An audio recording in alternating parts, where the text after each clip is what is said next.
Up and Ronde had nothing left. He had just completely got dehydrated and had no more strength left in his legs. So just the other guys. Of course, Glenn played a hell of a game. So what a game for Glenn to really show up.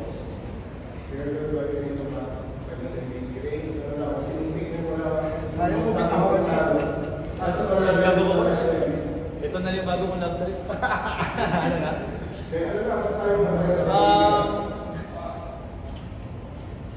Sobrang blessed kasi yun nga.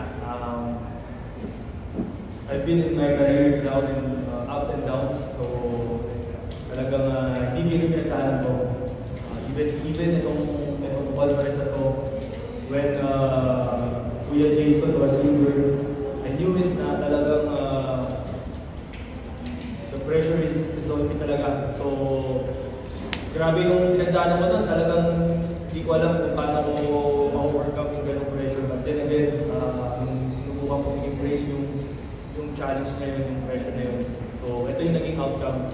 So, I didn't expect naman na mag-finals MVP ako kasi ang focus ko talaga, ang mindset ko, isa lang, kapag champion ko kasi tagal ko na sa TV, 8 years na ako, and then sayang na kasi ko, kaya sabi ko, grab ko ito, ito na yung pinaka-best way ko, pinaka-best chance ko na makasungkit ulit ng kampiyonato sa TV.